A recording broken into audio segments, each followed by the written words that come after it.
When we talk about figure of speech, have you ever thought that why the authors are writing poetry so beautifully?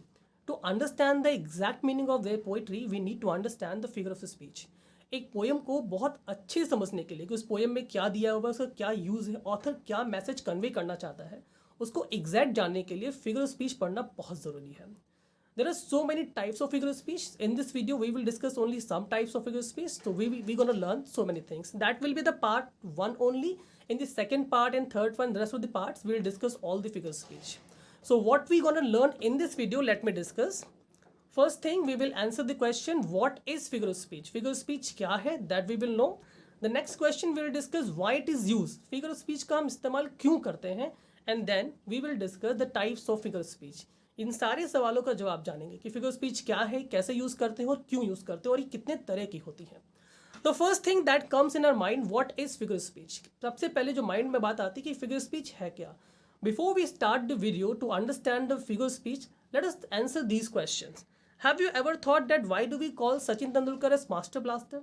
कि हम सचिन तेंदुलकर को master blaster क्यों कहते हैं. Have you ever thought that why do we call William Shakespeare as Bard of Avon? William Shakespeare को हम Bard of Avon क्यों कहते हैं. सिमिलरली लता मंगेशकर है स्वर कोकिला, अमिताभ बच्चन है शहंशाह ऑफ बॉलीवुड और Sardar Vallabh bhai Patel as iron man of India. ये सारे वो महान लोग हैं जिनको हम एक नए नाम से देते हैं. सचिन तेंदुलकर मास्टर ब्लास्टर, फिर William Shakespeare bard of Avon, Swar Kokila, शहंशाह of Bollywood, iron man of India. These all the words we are using to admire them. हम उनकी तारीफ करने के लिए ये सारे बड़े बड़े वर्ड्स का इस्तेमाल करते हैं. जरा सोचिए, जब हम कुछ बनाते हैं any dish, then why do we garnish the food. हम उस खाने को गार्निश क्यों करते हैं, उसमें बहुत सारे स्पाइसेस क्यों डालते हैं. कभी सोचा है कि हम ज्वेलरी क्यों पहनते हैं, why do we wear ornaments, और why do we paint our house new. हम अपने घर को नए पेंट से कलर क्यों करते हैं. Actually garnishing the food, wearing the ornaments and painting our house, वो इन चीज़ों को इन्हांस करता है. फूड में अगर हम स्पाइसेस ऐड करते हैं तो वो हमारे फूड को और बेहतर बनाते हैं. Our dish becomes more tasty. हम ज्वेलरी क्यों पहनते हैं, अच्छे कपड़े क्यों पहनते हैं, because wearing all these that adds up in our self. ये हमें और ब्यूटीफुल बनाता है और मॉडिफाई करता है. घर को नया पेंट करके हम घर को और खूबसूरत बनाते हैं. सिमिलरली अगर हम बात करें तो सिंपल तरीके से कह सकते हैं, doing this all adds additional flavour to everything. हर चीज़ में एक एडिशनल करते हैं जब हम इन चीज़ों को ऐड करते हैं. चाहे हम डिश में स्पाइसेस को ऐड करने की बात करें, या हम बात करें ऑर्नामेंट्स पहनने की, या हम बात करें घर को पेंट करने की, या हम सिंपली तरीके से कह सकते हैं this all things are use to beautify. चीज़ों को खूबसूरत करने के लिए, फूड को खूबसूरत करने के लिए, उसे अच्छा बनाने के लिए हम स्पाइसेस ऐड कर सकते हैं. अपने आप को अच्छा दिखाने के लिए हम अच्छे कपड़े पहन सकते हैं और ऑर्नामेंट्स कर सकते हैं. हैव यू एवर थॉट कि एक लैंग्वेज को हम कैसे ब्यूटीफाई करें, that how to beautify language और लिटरेचर. लिटरेचर और लैंग्वेज को ब्यूटीफाई कैसे करें, ये क्वेश्चन हमारे दिमाग में सबसे पहले आता है. So when we talk about to beautify language और literature, then we need actually poetic devices. तब हमें पोएटिक डिवाइसेस की ज़रूरत पड़ती है. We need a language technique. हमें एक लैंग्वेज टेक्निक की ज़रूरत पड़ती है. और actually we can say we need magic of words. हमें शब्दों के मैजिक की ज़रूरत पड़ती है. And actually this magic of word is actually called figure of speech. यानी शब्दों के उस मैजिक को जो हम यूज़ करते हैं उसी को हम कहते हैं figure of speech. Let's understand this in a more clear way with the definition. Figure of speech is a literary tool to enrich the power of language which helps the poet to convey their ideas more effectively. अगर हम figure speech की बात करें तो figure of speech is a literary tool.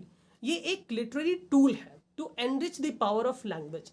Language की power को enrich करने के लिए, which helps the poet to convey their ideas. जो एक पोएट्स को हेल्प करते हैं, जो बहुत सारे पोएट्स हैं जो अपनी पोएट्री लिखते हैं, उनको हेल्प करते हैं कि वो अपने आइडियाज़ को अच्छे से रख पाएँ, मोर इफेक्टिवली दे पाएँ.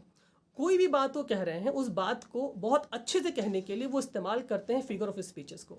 और उनकी बात को समझने के लिए हमें ज़रूरी होता है पढ़ना फिगर ऑफ स्पीच. अगर हम बहुत सिंपल लैंग्वेज की बात करें तो हम कह सकते हैं वर्ड्स और phrase that makes our language beautiful, effective and impressive. यानी ऐसे वर्ड्स या ऐसे फ्रेज जो हमारी लैंग्वेज को ब्यूटीफुल बनाते हैं, इफेक्टिव बनाते हैं और इम्प्रेसिव बनाते हैं, उसको हम कहते हैं figure of speech. It means अगर हम किसी लैंग्वेज को अच्छा करना चाहते हैं, if you want to modify the language, if you want to beautify the language, then we need words, phrases जो उनको अच्छा करते हैं. उन सभी वर्ड फ्रेजेस को हम कहते हैं figures of speech. Let's understand this with some easiest way. और आसानी से समझने की कोशिश करते हैं. Everybody knows about this man, that is Virat Kohli. हम सब इनके बारे में जानते हैं. And we always talk about Virat Kohli is a good cricketer. हम सब कहते हैं कि विराट कोहली एक बहुत अच्छे क्रिकेटर है और वो बहुत सारे रन बनाते हैं, क्रिकेट के तीनों फॉर्मेट्स खेलते हैं. लेकिन हम उनको किस नाम से और बुलाते हैं? वी से Virat Kohli is a run machine. अब यहाँ भी ध्यान दीजिए, जो वर्ड हमने यूज़ किया है रन मशीन. रन मशीन का इसका मतलब ये नहीं है कि विराट कोहली के पास कोई मशीन है जिससे वो रन बनाते हैं. एक्चुअली विराट कोहली इतने ज़्यादा रन बनाते हैं अपनी बल्लेबाजी अपनी बैटिंग में, जिसके लिए उनको हम अच्छा कहते हैं और हम उनकी तारीफ करने के लिए वर्ड इस्तेमाल करते हैं Virat Kohli is run machine Kohli. तो ये जो रन मशीन वर्ड हमने इस्तेमाल किया है विराट कोहली को और ज़्यादा एडमायर करने के लिए, ये वर्ड हमारा कहलाता है figure of speech. Let's have another example. We all know about the Usain Bolt, जो दुनिया में सबसे तेज दौड़ते हैं. He runs very fast and is world's fastest runner. अब उनके लिए एक फ्रेज इस्तेमाल किया जाता है, Usain Bolt is quicker than a bullet, यानी वो बंदूक से चलने वाली गोली से भी ज़्यादा तेज है. ऐसा कोई रियल कंपैरिजन नहीं किया कि गोली तेज है उसेन बोल्ट तेज है, लेकिन उनके लिए जो फ्रेज हम इस्तेमाल करते हैं the Usain Bolt is quicker than the bullet, that phrase we use to admire him, उनको और एडमायर करने के लिए, उनको और तारीफ करने के लिए, यानी उस बात को कि वो कितने तेज हैं, इस बात को और अच्छे से समझाने के लिए जिस हम सेंटेंस या फ्रेज का इस्तेमाल करते हैं या वर्ड का इस्तेमाल करते हैं उसे हम कहते हैं figure of speech. Let's have another example. जैसे हम बात करते हैं अगर कोई बच्चा रो रहा है तो कहते हैं shouting at a crying baby is to make bad situation worse, यानी अगर बच्चा पहले से रो रहा है उसको आप डांटना शुरू कर दो बच्चा और तेज रोने लगता है, तो लोग कहते हैं कि बुरी सिचुएशन को आपने और बुरा कर दिया. अब बुरी सिचुएशन को और बुरा कहना ये एक सिंपल सी बात है, लेकिन इसी बात को अगर हम इस तरह से इस्तेमाल करते हुए कहें shouting at a crying baby is to add fuel to fire, यानी किसी क्राई वाले बच्चे को, जो बच्चा पहले से रो रहा है, उसके चिल्लाने से क्या होता है, ऐड फ्यूल टू फायर, यानी हमने आग में घी डालने का काम कर दिया. अब ये आग में घी डालने का कॉन्सेप्ट आपको क्यों बताया गया? Just because to make you understand the meaning that how to make a bad situation reverse. तो वो जो हमने फ्रेज इस्तेमाल किया that is called figure of speech, यानी लैंग्वेज को मॉडिफाई करने के लिए, लैंग्वेज को और खूबसूरत बनाने के लिए, अपनी मैसेज को और कन्वे करने के लिए और बेहतर तरह से बताने के लिए उसे हम कहते हैं फिगर्स ऑफ स्पीच. अब क्वेश्चन ये आता है कि हम इसका इस्तेमाल क्यों करते हैं? तो simply as we have discussed, figure of speech is use to make language और लिटरेचर ब्यूटीफुल. वो लैंग्वेज और लिटरेचर को और बहुत ब्यूटीफुल बनाता है. इफेक्टिव करता है, जो बात ऑथर कहना चाहते हैं उस चीज़ को और इफेक्टिवनेस के साथ में कहते हैं. मेक इट इम्प्रेसिव, ये उस चीज़ को और इम्प्रेसिव बनाता है, अपनी बात को एम्फेसाइज करता है. और we can say that it's majestic और स्पेक्टिकुलर, यानी जो चीज़ हमारे सामने उसको और अच्छा बनाने को और स्पेक्टिकुलर बनाने की कोशिश करता है. फॉर एग्जाम्पल, जब हम कोई नॉवेल पढ़ते हैं या कोई बुक पढ़ते हैं, whenever we read any novel और book, the content which is written, that content sometime directly tick to your mind, वो डायरेक्टली आपके दिमाग पे काम करता है. क्यों आपके दिमाग पे डायरेक्ट जाके हिट करता है? द रीज़न इज़ दैट जो कंटेंट आप रीड कर रहे हैं उसकी जो लैंग्वेज लिखी गई है, उसमें लैंग्वेज में ऐसे वर्ड्स का इस्तेमाल किया गया है जो एम्फेसाइज करते हैं उस बात को, और वो एम्फेसिस जो करते हैं, जिन वर्ड्स का हम इस्तेमाल करते हैं, that is called figure of speech. Let's talk about what is we have discussed till now what is figure of speech and why it is used. हमने दो चीज़ें बात कर ली हैं कि फिगर स्पीच क्या है और इसका हम इस्तेमाल क्यों करते हैं. Now we gonna discuss about types of figure speech, कि actually types of figure speech कौन कौन सी होती हैं. Let me tell you, there are number of figure speeches are there, not only 1 2 3 4 5, it's more than hundreds are there. लेकिन उनमें से कुछ ऐसी हैं which are very very important, जो आजकल लगभग आनी ही चाहिए, जो लगभग आपको ऑलमोस्ट हर पोइट्री में, चाहे हम शेक्सपियर की बात करें, वर्ड्सवर्थ की बात करें, मिल्टन की बात करें, या जो भी हमारे आज के राइटर्स हैं, ऑथर्स हैं, उनकी पोइट्रीज में ऐसे फिगर स्पीच हमको अक्सर देखने को मिलते हैं. सो उनमें से कुछ यहाँ पे हैं. जैसे हम बात करते हैं एलिटरेशन की, anaphora, personification, apostrophe, simile, metaphor, onomatopoeia, और इसी तरीके से hyperbole, understatement, antithesis, oxymoron, paradox, irony और कियास्मस. ये कुछ ऐसी फिगर स्पीचेस हैं जिनका इस्तेमाल पोइट्री में सबसे ज़्यादा देखा गया है, विच आर सीन मोस्ट. अगर हम अर्ली एरा की बात करें, जो बहुत स्टार्टिंग में पोइट्री लिखी जाती थी, तो उनमें ज़्यादातर एलिट्रेशन बहुत मिलता था, एनाफोरा बहुत मिलता था. वर्ड्सवर्थ की बात करें तो उनकी पोइट्री में पर्सोनिफिकेशन बहुत मिलता है. अगर मैं जब इसे आपको एक्सप्लेन करूंगा one by one, then I will make you some examples. But today in this video we will start with alliteration and then anaphora. इन दो फिगर स्पीच की हम बात करेंगे, बाकी फिगर स्पीच हम नेक्स्ट वीडियो में बात करेंगे. So let's start with the number 1, that is called alliteration. Question ये आता है कि एलिट्रेशन क्या है. The reason is that alliteration is a word which is made of Latin word Litera, जो कि लैटिन के एक लिटरा वर्ड से बना हुआ है. और उसका मतलब होता है लेटर ऑफ अल्फ़ाबेट। तो यहाँ पे लेटर ऑफ अल्फ़ाबेट बहुत काम करने वाला है। अगर हम डेफिनेशन की बात करें तो it is called repetition of usually initial consonant sounds. ध्यान दीजिएगा, repetition of usually initial consonant sound in 2 और मोर नेबरिंग वर्ड्स और सिलेबल। जो 2 और ज़्यादा वर्ड्स में जो नेबरिंग वर्ड्स हैं उनके वर्ड के बिगिनिंग में या उनके सिलेबल्स में इस्तेमाल होते हैं। अगर इसे हम और इजी लैंग्वेज में बात करें तो हम कह सकते हैं the repetition of consonant sound, यानी किसी भी कॉन्सोनेंट साउंड जो बार बार रिपीट हो रहा है आने वाले वर्ड्स में, तो वहाँ पे हम कहते हैं alliteration. Let's understand with this very examples. Look at the example. Number 1, Peter Parker picked a peck of pickled peppers. I'm sure you must have observed in the sentence Peter Parker picked a peck of pickled pepper. यहाँ पे एक sound है जो बार बार repeat कर रहा है, that is the sound of पा, या it means P. Peter Parker picked a peck of pickle pepper. इन सारे वर्ड्स में आपको देखने को मिल रहा है कि जो पी का जो साउंड है वो बार बार रिपीट कर रहा है, तो we can say repetition of consonant sound P है यहाँ पे। तो यहाँ पे क्या है, पी है, वो कॉन्सोनेंट साउंड है जो बार बार रिपीट कर रहा है। तो इस लाइन में हम कह सकते हैं कौन सी फिगर ऑफ स्पीच यूज हुई है, तो that is use alliteration. Let's understand with another example. She sells sea shells on the seashore in to sunshine. ये एक टंग ट्विस्टर है जिसमें शाह और सा की बात हो रही है। अब यहाँ पे क्या रिपीट ज़्यादा हो रहा है, देखिए जो सा का साउंड है, शाह का साउंड है, वो बहुत रिपीट हो रहा है। एस आपको बार बार दिख रहा होगा, शी में भी है, सेल्स में भी है, सी में भी है, शेल्स में भी है, फिर सी में है, फिर शोर में भी है, फिर सन में भी है और शाइन में भी है। तो we can say that repetition of consonant sound S is being repeated, कि जो रिपीटेशन हमारा हो रहा है बार बार वो एस साउंड का रिपीट हो रहा है। तो यहाँ पे भी हम कह सकते हैं जो हमने अरे जो एग्जाम्पल है वो है एलिटरेशन का। सिमिलरली लेट्स टॉक अबाउट, ये बहुत ही फेमस लाइन है विलियम शेक्सपियर की रोमियो एंड जूलियट में। उन्होंने कहा था from fourth the fatal lines of these two force. Romeo Juliet जो प्ले है उसमें उन्होंने इस लाइन को बहुत एम्फेसिस किया था और ये बहुत ही इंपॉर्टेंट लाइन मानी गई थी, बहुत ही फेमस हुई थी। इस लाइन को जब ऑब्जर्व किया गया तो that we found that this is also an example of alliteration, because the sound of F from में भी है, फोर्थ में भी है, फैटल में भी है और फोर्स में भी है। तो जो साउंड ऑफ एफ है वो बार बार रिपीट हो रहा है, so we can say repetition of F is there. तो यहाँ पे भी एलिटरेशन है। I hope you understood the concept of alliteration. Similarly, in only one sentence we can say repetition of consonant sound in the neighboring words. तो हम कह देंगे alliteration. Next we gonna discuss anaphora.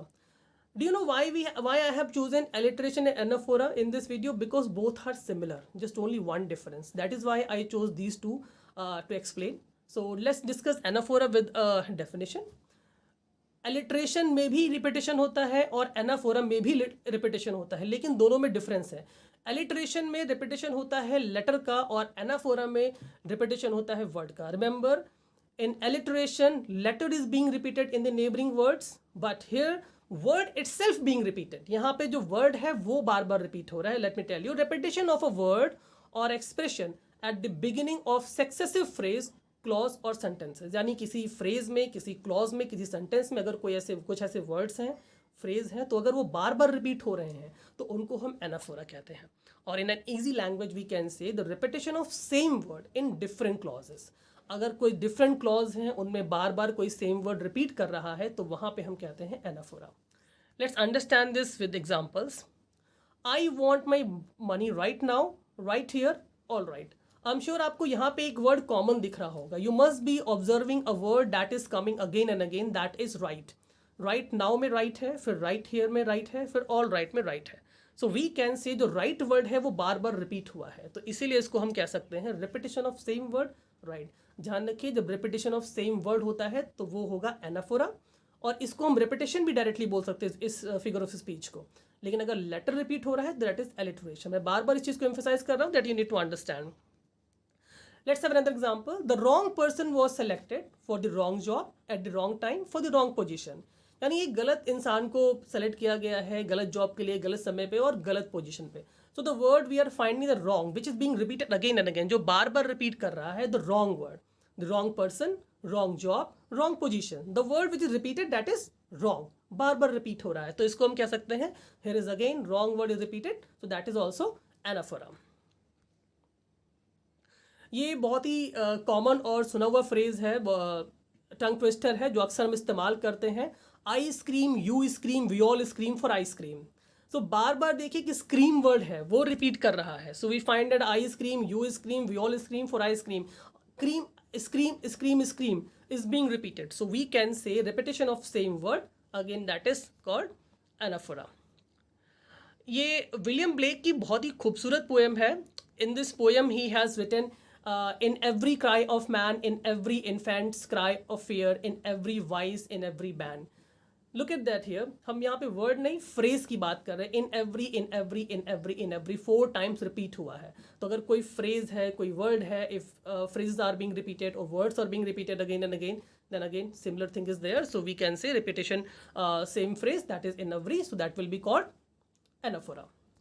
I hope in this way you could understand the difference between alliteration and anaphora. Again I'm repeating, alliteration means repetition of consonant sound and anaphora means repetition of word or phrase. alliteration में एक letter repeat होता है consonant sound का, और अगर हम बात करें एनाफोरा में तो वर्ड या फ्रेज रिपीट होते हैं. So what we have learned in this video till now, we have learned the definition of figure speech, word or phrase that makes our language beautiful, effective and impressive. यानी वो words जो हमारी language को beautiful करते हैं, effective बनाते हैं और इम्प्रेसिव बनाते हैं, उनको हम कहते हैं figure of speech. Next we discuss about alliteration. हमने एलिटरेशन में समझा the repetition of consonant sound. And then we discuss anaphora. Anaphora में हमने बात की repetition of same word. These 3 things that we have done in this video today. In the coming video, we will be understanding 2 or 3 more figures of speeches. I'm leaving you all with this exercise that will help you to understand the concept between alliteration and anaphora. Again, I'm repeating, alliteration means repetition of consonant sound and anaphora means repetition of consonant, repetition of word or phrase. That's it from here. Thank you very much. I hope that you will understand this concept and you will let me know as well that how much the concept is being clear or not. Thank you very much.